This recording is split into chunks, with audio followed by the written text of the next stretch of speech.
నమస్తే, నేను Roja. Welcome to special debate. వరంగల్లో రైతు డిక్లరేషన్, హైదరాబాద్లో యూత్ డిక్లరేషన్, చేవెళ్లలో ఎస్సీ ఎస్టీ డిక్లరేషన్, కామారెడ్డిలో బీసీ డిక్లరేషన్. ఎన్నికలప్పుడు అరచేతిలో వైకుంఠం చూపించారు, అధికారంలోకి వచ్చాక ఆదమర్చారు. చూస్తుండగానే 2.5 ఏళ్ల సమయం పూర్తయిపోయింది. అందుకే రేవంత్ సర్కార్పై జంగ్ సైరన్ మోగిస్తున్నాయి విపక్షాలు. పాలకులు మాత్రం ఖజానా ఖాళీ అంటూ రాగం అందుకుంటున్నారు. చెప్పింది ఒక్కొక్కటిగా చేస్తున్నామంటూ ప్రతిపక్షాలకు కౌంటర్ ఇస్తున్నారు.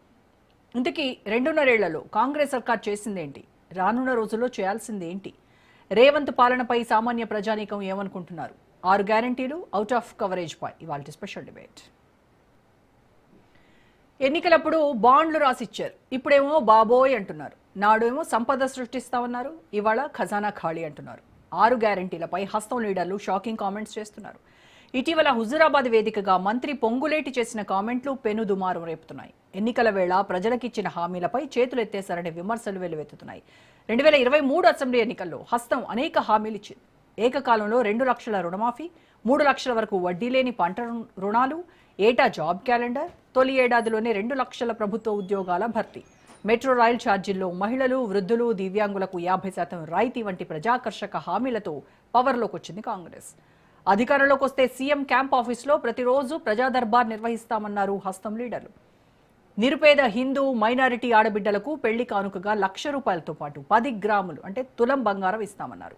ప్రభుత్వ ఆసుపత్రులను ఆధునీకరించి మెరుగైన ఉచిత వైద్యం అందిస్తామన్నారు. ప్రభుత్వ ఉద్యోగులకు ఓపీఎస్ పద్ధతిని అమలు చేస్తామని కూడా చెప్పుకొచ్చారు. వాస్తవానికి 6 గ్యారంటీల్లో 30% కూడా అమలుకు నోచుకోలేదంటోంది ప్రతిపక్షం. కొత్త కొలువులు లేవు, హామీల ఊసే లేదంటోంది. ప్రజాపాలన మాటల్లోనే కానీ చేతల్లో కనిపించడం లేదని విపక్షాలు భగ్గుమంటున్నాయి. జనాల్లో కూడా అసంతృప్తి ఆగ్రహ జ్వాలలై రగులుతోంది. ఆ వ్యతిరేకతే ప్రతిపక్షాలైన బీఆర్ఎస్, బీజేపీ విజయాలకు బాటలు వేస్తోందనే భయం గాంధీభవన్లో స్పష్టంగా కనిపిస్తోంది.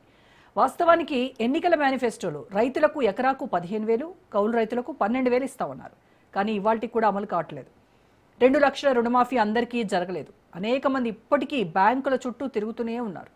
అధికారంలోకి వచ్చి 3 ఏళ్లుగా వస్తున్నా హామీలు అమలు కావడం లేదు అంటోంది బీఆర్ఎస్ పార్టీ.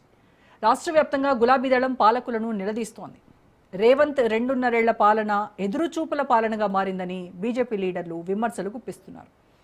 ఒక్కొక్కటిగా హామీలను అమలు చేస్తున్నామంటున్నారు హస్తం లీడర్లు. మరి రానున్న రోజుల్లో రేవంత్ సర్కార్పై ఒత్తిడి తప్పదు అంటున్నారు విశ్లేషకులు. ఇక ఇదే అంశంపై వాటి మన డిబేట్లో కూడా మాట్లాడదాం.